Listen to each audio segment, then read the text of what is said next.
So, point of voice, it means what it says. We want to support victims of Islamic cultural extremism. This is not an anti-Muslim organisation. This is not a right-wing organisation. I want people to be able to say they're proud of it. Yes, I've been on some EDL rallies, but it wasn't something I shouted about at work. It wasn't something I told all of my mates about, because it had a stigma. I didn't believe in the stigma, but it wasn't something that you felt. I wouldn't have told my parents, for example.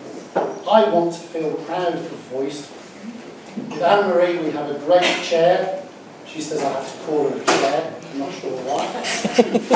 I call her a chairwoman, but there again, I suppose political correctness. But we have a great chair, and somebody who is far better than me to be the public face of Voice.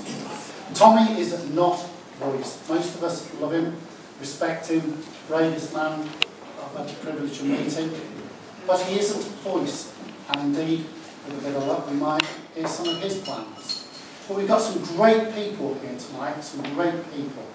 And between us, I believe that we can take this forward and make something of it. That you can say you're part of at work. That you can tell your parents or whoever you're part of. Image is everything. We believe in free speech. Your timelines are your own. But when representing Voice, please bear in mind that one negative comment outweighs 100 positive comments. Tommy's not a racist. UKIP aren't racist. Will we ever convince so many people of that? No. We have a brand new identity here. David Britton isn't the right person to front it. I have a right-wing image on Twitter. Anne-Marie, I believe, is the perfect person to front it. And without further ado, I'm going to pass you over to Anne-Marie and Tommy Robinson. We're going to talk about Tommy Robinson. I used to be, it's no secret, I used to be Labour.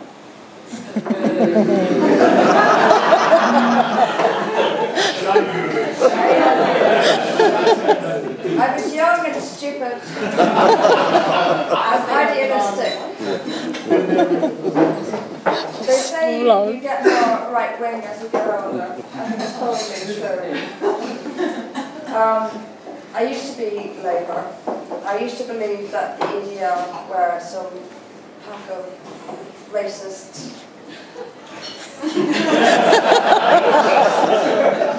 lunatics. However, even in my days of believing that the EDL were racist and fascist, I still had some sympathy, because I still listened to the man sitting to my right, and that's my right. I always listened to Tommy, and when I eventually grew the courage to say what I actually felt and to say what I actually believed, I realised that actually Tommy Robinson was one of the heroes of Britain.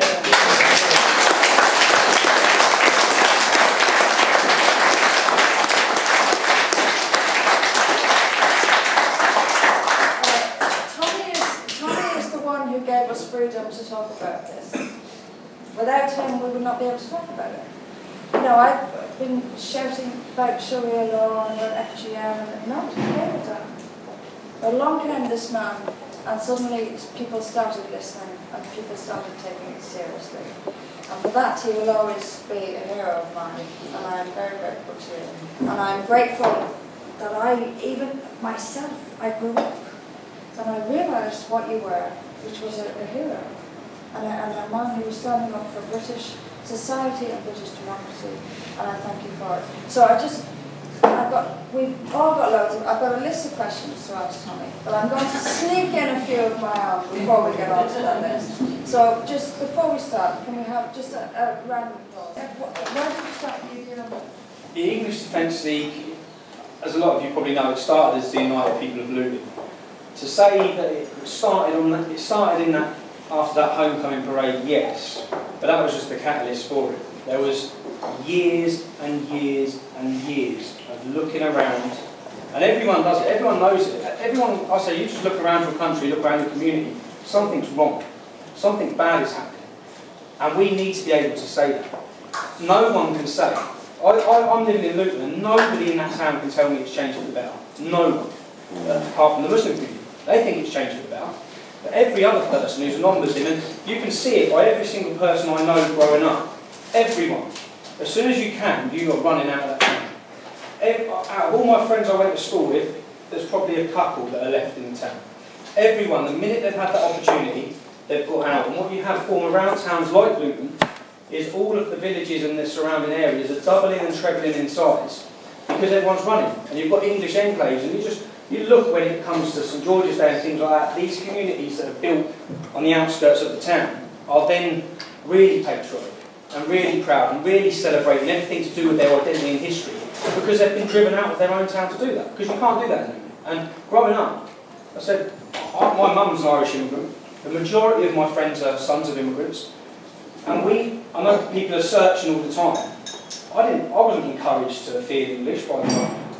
My real dad was English, but I hadn't seen him. So my stepfather was Scottish, so I had a Scottish dad and an Irish mum. Yeah? And I'm leaving the English defensively, but I found, that's where I found my identity. I found my identity for the first time at football. I found it going to football. I found it following England. And it gave me that identity and it gave me that community, which is what we envy and which we don't have in a similar way to the Islamic community have, the pride in who they are. So I've had years of that, years of feeling really not belonging, and that's the way a lot of the English lads in the town are feeling, not belonging. You're not allowed to be proud of who you are or your history. And then come along the Soldiers' Homecoming Parade. There was so much that happened before that with regards to this Al-Mujahideen, this extremist organisation. You know the big ginger convert?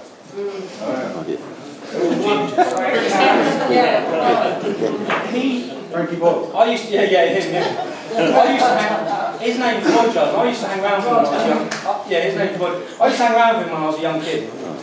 He turned into a car thief and he was in and out of jail for burglaries. And he's now one of their main lads. And another lad, Beaky, went to my school. So we've grown up looking at these kids. We've seen this organisation that Omar Bakri, Abu Hamza, they were all prominent leaders in this group. And their head office was in Biscuit Road in Luton. So their terrorist organisation head office was in the town centre. This group have been operating every Saturday in the town centre, recruiting, radicalising. Now they're very careful. If you sit and watch them, we sat in a black down van and we watched them in Berry Park. And to the Muslims they give one leaflet, to the non-Muslims they give a different leaflet. Yeah? So the ones they're giving the non-Muslims is probably quite not so extreme, but they've been allowed. So I've watched growing up in the town how they've been allowed to recruit, radicalise. They've been unchallenged. We've seen the 7/7 bomb plot. We've seen the fertiliser bomb plot. We've seen the Stockholm bomber. We've seen time and time and time again. Every time Luton's name is in the national press, it's to do with terrorism. It's to do with the Islamic extremism. Every football team that comes to Luton just seen just a town full of terrorists. That's all you hear. Yeah. So when this happened in the Soldiers' Homecoming Parade, I was there with Kevin. You'll know Kevin Carroll. We was there that day. It was about 9 o'clock. It was a hot day. I remember it was a lovely day. It was about 9 o'clock in the morning. We turned up, and it was all on hush hush. They hadn't publicised in our newspapers that there was going to be a Soldiers' Parade. It wasn't publicised, and it was on a Tuesday morning or something like that. And we saw straight away. I saw them all mobbing up. About 20-30 women in burqas together, which is quite a sight. Yeah? Then Saiful Islam, we all know Saiful Islam now, he's the one who punched me through the car window. Yeah? I see him, and I see groups and groups of them forming. And then cottoned on, I see all the police, and thought they're going to attack the troops. Now, that day, there was about 80 of them in the town centre, but because Kevin Carroll got arrested after that day, it turned out there was 360 of them that were prevented from getting into the town centre, off the motorways, and about 70% of their birthplaces were not even in the UK. For us, in Luton, it wasn't, and the reason for forming and doing anything about it, it wasn't the fact that they'd done it, it wasn't the fact that they hold these views, because we know about them. It was the fact that the police and the council knew they were going to do it. They took them through the town hall to do it, because everyone knows across the country, no one had said no to them. Anything to do with the Muslim community, no one had said no about anything they want to do. They've not been told no. Yeah? And even on this incident, when they wanted to attack the troops, and everyone would have known what reaction that would have brought. They still were not told no. So for us, we watched that day. There's a hell of a lot that happened that day that people don't know about. Just stupid thing. When they'd done that, obviously everyone started flooding the town centre from all over. The Muslims were all down in one group, and there was some there was one kid in the town, and I remember him saying, "Watch this," and he's run off. And this is in the Sunday Times newspaper article. And 10 minutes later, he's on the roof of the Arndale, yeah, and he's throwing things down on top of all the Muslim protesters. I think, what's he throwing down? It was 25 packs of bacon. All these sort of things which are just unbelievable. And then that same kid has knocked the mayor out in the middle of the town. The mayor walking through the town. It was chaos for months after that. But after that, we said, as a community, or as lads from Luton Town, if we let them do this, and there's no reaction, and there's nothing, we don't do anything, then what are they going to do next? Because this group, people don't realise, they attack the multi-faith march every year. There's no Jews left in Luton, but when they were in Luton, in probably 2006, 2007, they were remembering the Holocaust outside the town hall. And about 100 of these big bearded mullahs come outside the town hall, and this Jew had to lock himself inside our town hall. There was a 5-year-old girl crying her eyes out.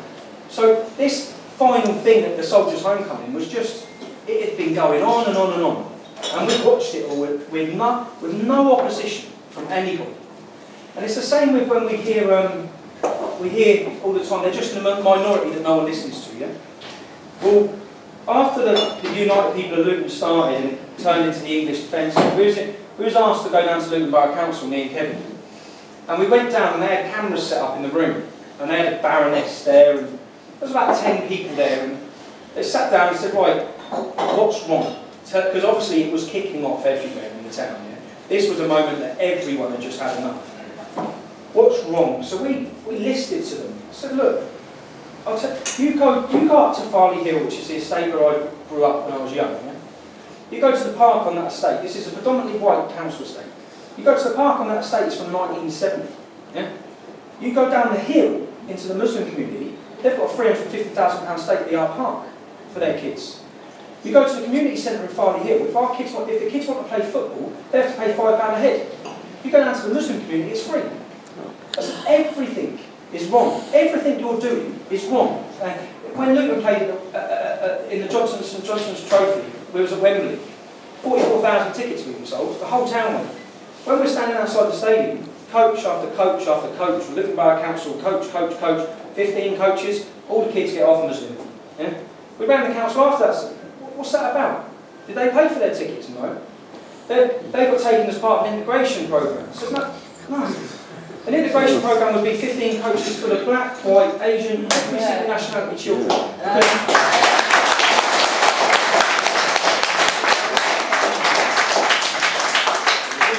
Every kid wanted to go to that game, and that's where every decision. We sat there for 2 hours. Said everything you're doing is wrong. Yeah? And then we went through, and there's a Muslim, Mr. Hussain, in the meeting, and I just asked them one by one, where are you from? Yeah? And she was from Hitchin. Where are you from? In a village. Where are you from? And I went through all the people who are meant to be representing us in Luton, and not one of them is born in Luton. Not one of them is from Luton. Not one of them even lived in Luton. They all lived in the nice areas outside of Luton. And then I said to the Muslim, I bet you're born and bred in Berry Park, aren't you? From your community. I said, yeah. I said, so you represent your community, and you lot don't have a clue what we're about in Luton, because you don't know what it's like to grow up in a town like Luton. And then we went through all this, and Mr. Hussain said about Saif al-Islam. We started going on about Saif al-Islam group, and he said, they don't represent us, we have nothing to do with them. So I opened up a laptop, and any of you can watch this. If you go on YouTube, put in anti-Gaza war protest Luton. Yeah? There's thousands and thousands of Muslims march from Berry Park. This march, what they're shouting in Arabic is kill the Jews, kill the Jews. Yeah? As they're marching through the town of Balaclava, and these sort of marches are prominent, you see these all the time through the years. As they're marching through, at the front and organising this whole protest is this group, Al-Muslimin. It is Saif al-Islam, it is all these radicals. So to say they're a minority that no one has anything to do with, here they are organising your community, and here they are leading your community. So we've watched all of these things, man. I remember sitting outside McDonald's when I was probably 22, 23, And I remember seeing 1,000 men come through bleeding, beating themselves. Just getting a McDonald's on the and this isn't confined to the Muslim community where they're congregated. This is right through the middle of our town centre. And our town centre, the town centre is a neutral zone for all communities. And that's not the way it's become. And there's been so many things, man. So many things that have gone on. And you just grow up seeing it. So when this Final Soldiers Homecoming happened, it was sort of like, now's the time to do something. And it was the first time ever. Because I remember in the phone calls afterwards, when it all started, I was getting phone calls from all the Muslim gangs saying, basically, you're dead, and all this. And for the first time ever, I said, well, behind me there's 500, yeah? Because there was. Because on that first ever, but the first ever march we set up as a United People of Luton, it was set up as my aunties were there, my uncles were there, people brought their kids. And the police reaction to it was, they hit us with iron fists, yeah? My little mate Isaac, little black lad, we made placards saying National Front go to hell. Yeah? We beat the National, on this first demonstration, I was very honest, we beat the National Front up when they turned up. Yeah? Because in Luton, you just don't get that Nazi ideology. Luton is, and the lads or the football hooligans around Luton is black and white. And I've never experienced that whole Nazi ideology until the English Defence League. I've never come across anyone that thinks like that growing up in Luton. And the police, that day, we turned up as a community, and we were met with, made us take our shoes off, cameras in our faces, stop and search. Then they knocked my friend's teeth out, come past on a horse. You can watch it on YouTube. He smashes him straight in the face, knocks all his teeth out. My uncle got flattened by another police officer on a horse. So we were already angry. The town was already bubbling about what had happened. And then this. So then it was more about equal rights. It was more about, hold on, and they didn't let us get to the War Memorial. They wouldn't let us get to the War Memorial.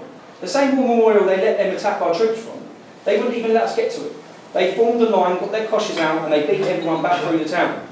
So after that, that's when the iconic images, which a lot of people would know, which is where the balaclavas come on. But the reason for the balaclavas as well, there's a reason for a lot of things. From that first demonstration in Luton under the UPL, the police's response was to raid 13 people's houses. One of those houses they raided was my mum's. I wasn't there. The other 12 people who were arrested were given bail conditions not to enter Luton Town Centre 24 hours a day, 7 days a week. These were the same conditions that what we were trying to do was get the extremists given as those from our town centre 24 hours a day, 7 days a week. Instead of giving them, they targeted 13 people from our first rally and they gave them bail conditions. No one got charged. No one got charged at all.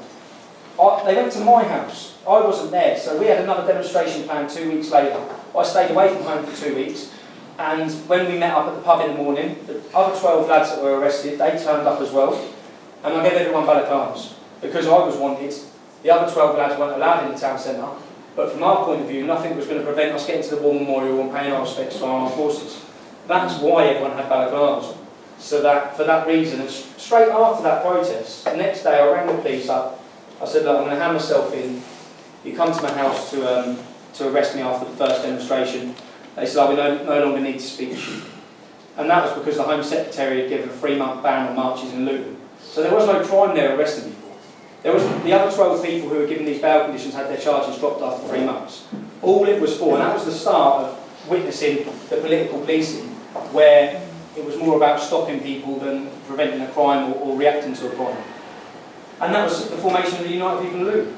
Was Theresa May the Home Secretary? Theresa May was the Home Secretary. It was the first time... She's still the Home Secretary now. Oh yeah, she is, yeah. So nothing will change, nothing will change. Well, I had, yeah. I just want to say, by the way, I'm looking at my phone only because it's where I put my questions. Just a little bit, Anne-Marie. What's that? Can you speak up just a little bit? I'm just saying I'm looking at my phone purely because it's where I keep my questions in, not because I'm not paying attention. I'm going to ask you a very interesting question, I think. Are you a racist? I am not. Do you know what? I hear about anti-racists. It's not because I think he's a racist, but because I think we need to hear What is his a answer. racist? I get called Well, a racist all the time. I want to hear his answer. People say about these anti-racist groups, yeah, who say they're anti-racism. Yeah. We've done more to confront racism than any of those groups in the last 6 years. From educating people the difference between Hinduism, Sikhism and Islam, yeah, which, to be honest, I've grown up in Luton, I know the difference. Yeah? But when we formed the English Defence League, you've got some lads coming from different estates across the country who have never met or have not grown up with black kids, have not grown up with Sikhs, have not grown up with Hindus. So I think when Gurmit Singh took the lead in the early days of the English Defence League, he'd done more to break race barriers. It's a similar way you can look at it with Cass Pennant or previous known football hooligans in the 80s when football hooliganism was racist. It took certain individuals to step forward and break those barriers. And certain people did that. The same with the English Defence League, it's done that. Yeah? It's done that in so many ways. And I looked to see the success from that when we marched on Downing Street. And there was, again, orchestrated by the police. I spoke to a Sikh organisation the night before our rally because they'd been protesting outside Downing Street for 30 or 40 days, every day, every night. It's 24 hours a day. They were protesting about human rights violations in India. Now, they were worried because 3,000, 4,000 English Defence League supporters were going to be outside Downing Street, and that's where they were.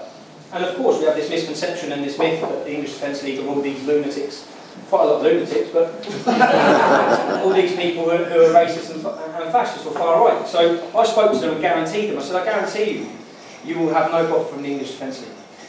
And that day, you can watch the videos from it. We come marching in, and what the police had did. Because everything's set up so we failed every time. And from doing the liaison with them, we had set up a meeting point that morning where the police had assured us they'd sort out a massive pub for us to meet in, yeah? So that everyone's in one place. 9 o'clock in the morning, the pub's not opening. That's from the police straight away. So I said, you're going to have people all over the place now. No one knows where to go or where to meet. So you'll have groups here, groups there, it'll be chaos. So straight away it's like, you're doing that on purpose. And then what they've done is they've had the English Defence League positioned here, all the Sikh protesters are here, and they've put the UAF and the Muslims behind the Sikhs. So as we've come marching in, every single supporter, and if you watch it, for me it was a proud moment. One of the proudest moments I've had for the English Defence League was as every single supporter walked in, clapping and applauding the Sikhs, and the whole place was chanting Sikh. Yeah? And that is what no one wanted to see from the English Defence League. From the outside, from the police, the authorities, the government, the Muslim community. And exactly, lo and behold, they put the Muslims and the UAF behind the Sikhs. So when the bottles come over, which they always do, the bottles come over, people are standing there, bottles are hitting them in the head, the automatic reaction is to serve that way, which they'd have wanted and hoped for images of English Defence League supporters attacking Sikhs. That's the whole way it was set up. And it never materialised, it never happened. And in fact, at the end, there's a video you can watch online where all the Sikhs come over. At the end of the demonstration, they stand there across the police barrier and shake all the English Defence League supporters' hands as they're all shaking hands. And the Sikh organiser said that was a set-up, you were set up to fail. So I know what the police are like, I know what they've done in the last 6 years. Yeah? But when it comes to racism, I'm not a racist, I haven't got a racist bone in my body. In fact, one of the prosecutions I've got, another arrest I've got, they've all been for... I've changed over 6 years, and so people grow up. When the English Defence League started, I was 25. I behave very differently to how I behave now, in many senses.